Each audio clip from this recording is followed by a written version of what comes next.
La Puerta del Sol en el Madrid de Carlos III. El 13 de julio de 1760, la Puerta del Sol se adornó con reposteros en los balcones y a la fuente de la Mariblanca se la rodeó de una rotonda de 8 columnas con remate de ninfas formando un corro de guirnaldas de laurel. Estos preparativos se realizaban con motivo de la entrada de Carlos III en la ciudad, procedente de Nápoles. El rey llegó a Madrid acompañado de nuevos arquitectos de Italia y Francia. En el siglo XVIII, el espacio de la Puerta del Sol se componía de dos zonas bien diferenciadas. Dicho espacio contrasta con la situación actual, ya que ambas zonas fueron unidas tras la gran reforma cometida a mediados del siglo XIX. Por un lado, en la parte occidental se encontraba la zona de las lonjas, o gradas, de San Felipe el Real, que miraban hacia la calle Mayor. En el lado opuesto, la zona oriental estaba dominada por la lonja del Buen Suceso, que apuntaba a la calle de Alcalá y la carrera de San Jerónimo. Ambas zonas estaban cortadas por la confluencia de las calles de Carretas al sur y el trío septentrional formado por las calles del Carmen, Montera y Preciados. Antes de la reforma, la impresión era la de dos plazuelas en lugar de una.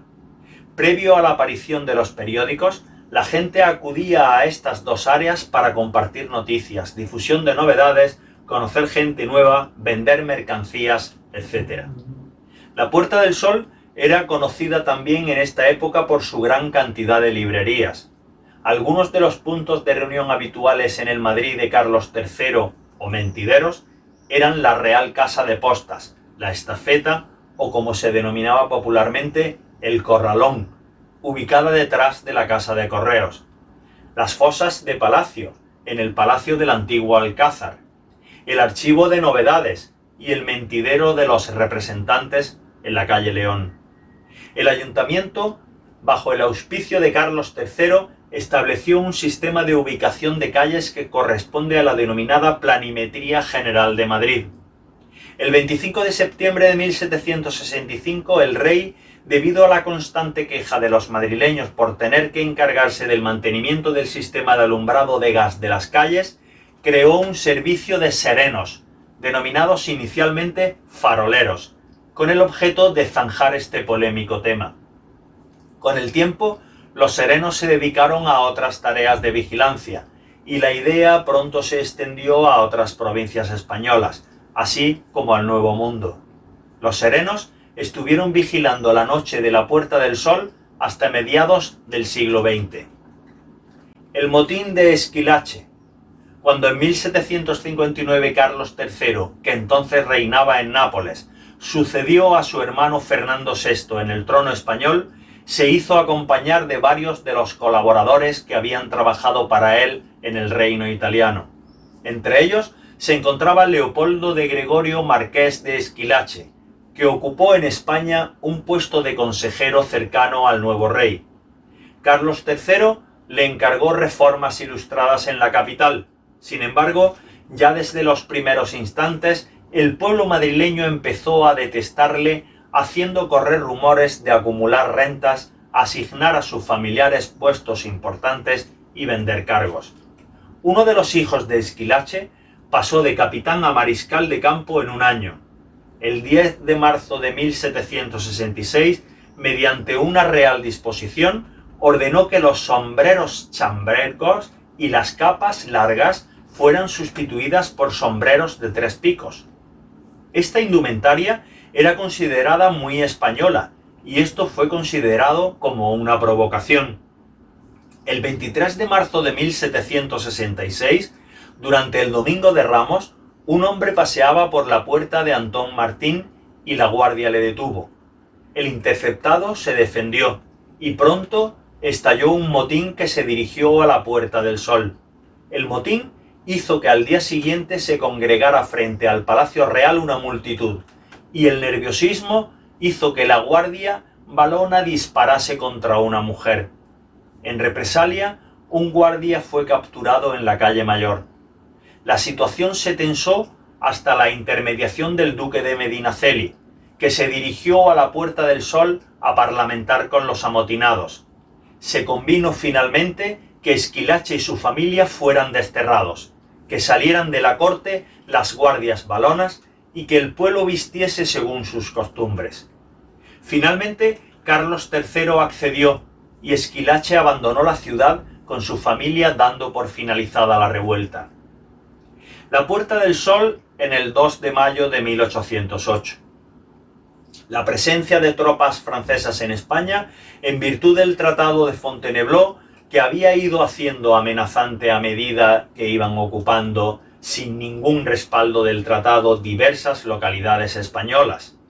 El total de soldados franceses acantonados en España ascendía a unos 65.000, que controlaban no solo las comunicaciones con Portugal, sino también con Madrid, así como la frontera francesa.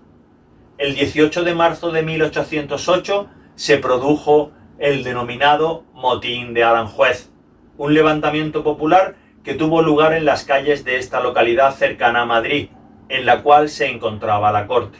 No, debido a varias causas, entre ellas las consecuencias de la derrota de Trafalgar, que recayó fundamentalmente en las clases humildes. A ello hay que sumarle el descontento popular y las intrigas de la corte, donde se iba creando un núcleo opositor en torno al príncipe de Asturias, el futuro Fernando VII, formado por aristócratas recelosos del poder absoluto de Manuel Godoy y escandalizados por sus supuestas relaciones con la reina María Luisa de Parma. También el temor del clero a las medidas desamortizadoras. Los incidentes del motín de Aranjuez fueron caldeando el ambiente y esto afectaba a los viandantes de la Puerta del Sol que acudían a oír las noticias. El 2 de mayo del mismo año, el pueblo madrileño se alzó en lo que se denominará el levantamiento del 2 de mayo, contra los franceses que ocupaban con sus ejércitos las calles de la ciudad. La rebelión dio comienzo a la Guerra de Independencia contra Napoleón, que había ocupado España en 1808 y había conseguido la cesión del trono español a su hermano José. El 1 de mayo se desencadenó una revuelta frente al Palacio Real, y este incidente calentó los ánimos de la población. El alzamiento popular del día 2 de mayo se concentró principalmente en la Puerta del Sol, y fue bastante sangriento debido a que los madrileños escasamente armados se enfrentaron a tropas de élite bien pertrechadas, dejando tras el enfrentamiento la cifra de 2 centenares de madrileños muertos. Este acontecimiento fue representado por el pintor aragonés Francisco de Goya en un cuadro denominado La carga de los mamelucos en la Puerta del Sol.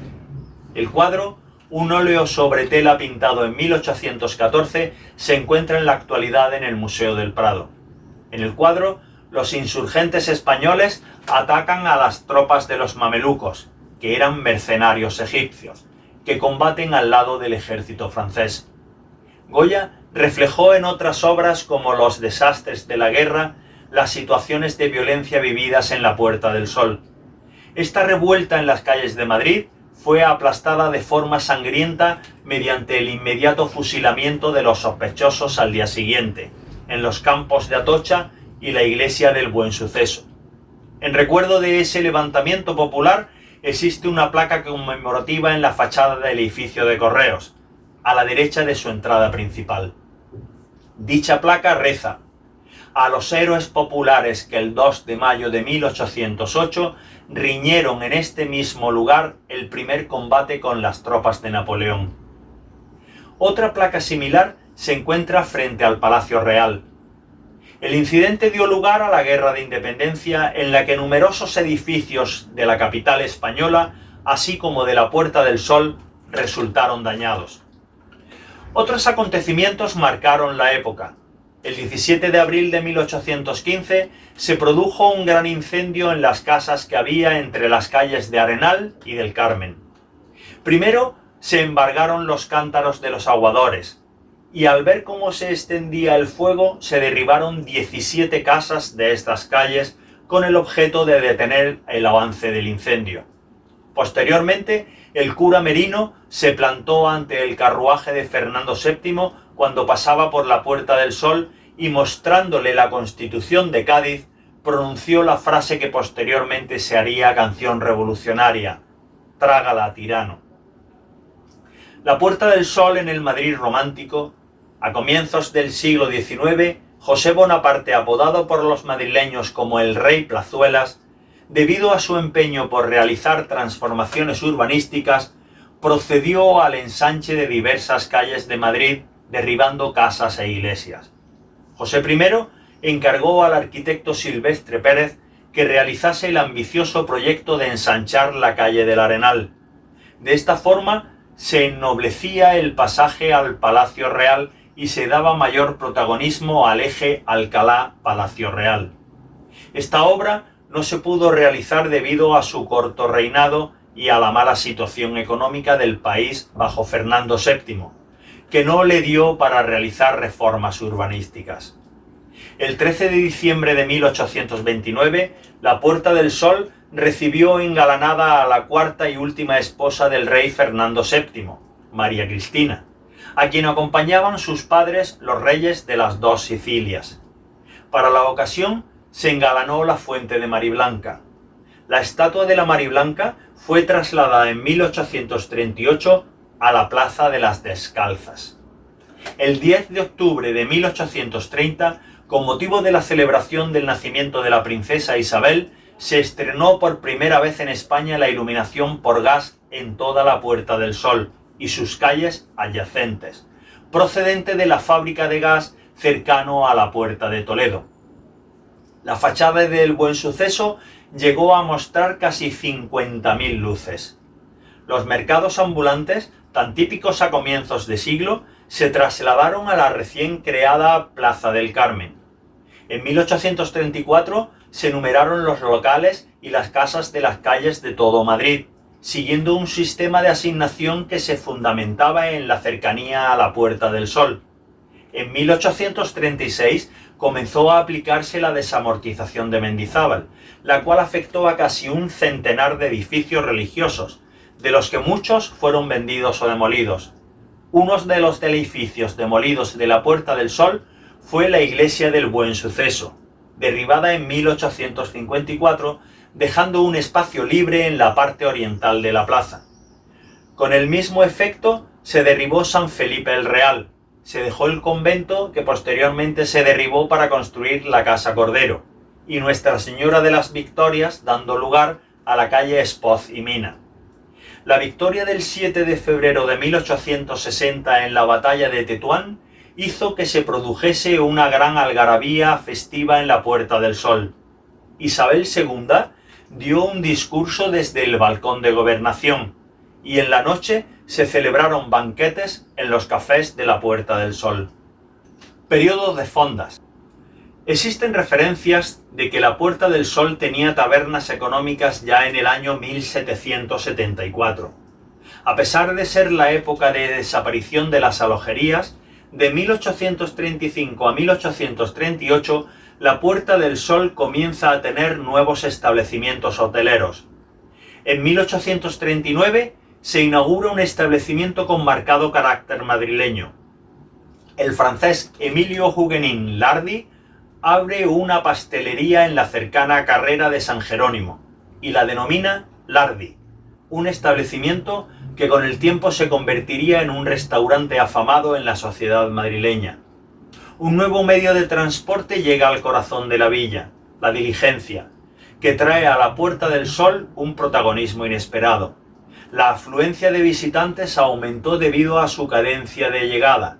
En el año 1845, la compañía de diligencias Postas Generales transportó a Madrid cerca de 85.000 pasajeros. La empresa se hizo cargo de una mansión en la calle Alcalá, número 15, propiedad del Marqués de Torrecilla, y la denominó Fonda Peninsulares, o Fonda de Postas Peninsulares. La fonda se encontraba situada junto a la Casa de Aduanas, y está junto al Palacio de Torrecilla. La continua llegada de los viajeros extranjeros mediante este nuevo sistema de diligencias alcanzaba la Puerta de Alcalá, y a través de la empinada calle de Alcalá se dirigían a la Puerta del Sol, lugar donde se encontraba el final del viaje con esperas en la Casa de Aduanas. Esta situación acrecentó el número de personas transitando por la Puerta del Sol, así como por las calles adyacentes, muchas de ellas buscando alojamiento. La fonda Peninsulares estuvo funcionando junto a la Puerta del Sol hasta cerrar por un periodo de tiempo, entre 1892 y 1898. El edificio será adquirido por el Ministerio de Hacienda tras los años 60 y posteriormente fue adquirido por un banco. Otras fondas fueron abriéndose en los alrededores. Una de las más conocidas en la Puerta del Sol fue la Vizcaína, ubicada en la moderna Casa Cordero, donde residió en 1862 Hans Christian Andersen, conocida también como Casa del Maragato, debido al origen maragato de su dueño, Santiago Alonso Cordero. Se trata, en el siglo XXI, del segundo edificio en antigüedad tras la Casa de Correos. Se levanta aprovechando el derribo del templo y convento de San Felipe el Real, dejando libre su famoso claustro. El espacio liberado permite dejar nítida la que será posteriormente Plaza del Marqués Viudo de Pontejos. Durante el periodo que va desde 1841 hasta 1846, se construye en el solar que ocupaba anteriormente el monasterio de San Felipe una casa diseñada por el arquitecto Juan José Sánchez Pescador. El dueño de la casa finalmente será Santiago Alonso Cordero, un arriero de origen maragato que ganó el dinero en una de las primeras ediciones de la Lotería Nacional de Navidad en España. La casa fue muy conocida en su época por haberse edificado con parámetros de calidad arquitectónica desconocidos en la época. La casa poseía 7 patios interiores, 296 ventanas y agua corriente en cada vivienda. Los pasajeros que procedían de los viajes de diligencias y que no querían residir en la fonda de postas peninsulares acababan en la Vizcaína, ubicada en la Casa Cordero. Se denominaba así debido al origen bilbaíno de su propietaria, y la calidad del servicio suponía una ventaja respecto a otros establecimientos de la época. La mayoría de los hospedajes de la época se congregaban alrededor de la plaza y en las calles colindantes. En 1847, el comerciante y promotor inmobiliario Manuel Mateu inaugura un pasaje y bazar modesto al estilo parisiense en el solar que deja libre el derribo del convento de la Victoria. La idea urbanística en esta época era la de dotar los alrededores de la Puerta del Sol de pasajes comerciales al estilo parisien. Hoy en día, este pasaje se encuentra en las inmediaciones de la Puerta del Sol. La Casa del Cordero, contemporánea del pasaje, sufriría diversas remodelaciones interiores durante el siglo XIX, albergando el popular Bazar de la Unión. Los viajeros extranjeros. La mejora de los medios de transporte a la capital hizo que pronto apareciesen numerosos viajeros literatos que describían en sus obras lo que allí observaban.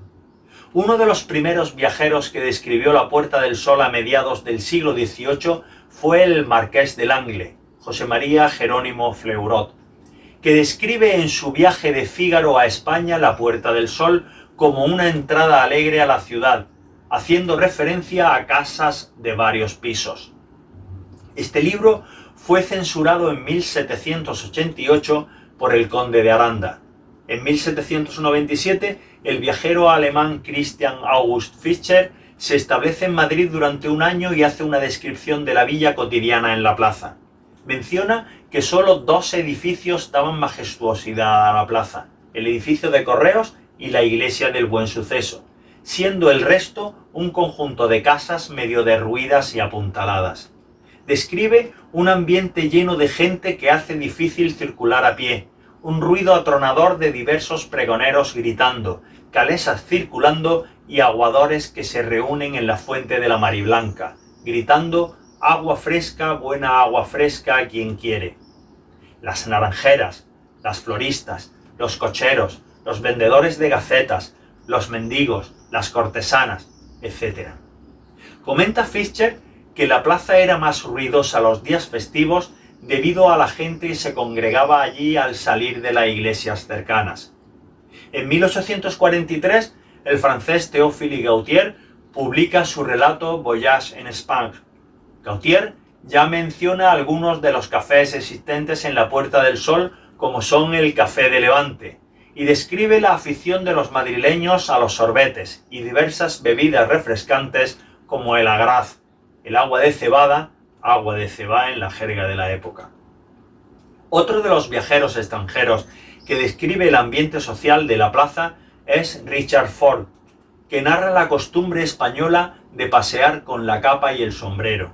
En 1830, el periodista escocés Henry D. Inglis describe la plaza como un pequeño espacio populoso. Posteriormente, en 1836, George Borrow, denominado Don Jorgito, hace descripciones de la plaza durante el motín de la Granja. El escritor italiano Edmundo de Amicis, en el año 1883, quedó impresionado por el ambiente de la Puerta del Sol. En su obra titulada Viaje por España, escrita tras un viaje realizado con motivo de la coronación de Amadeo I, dedica una descripción amplia a la Puerta del Sol y su ambiente social. El viajero Henry Blackburn, al registrarse en el Hotel de los Príncipes años después, tiene una posición inmejorable para describir la Puerta del Sol en su obra.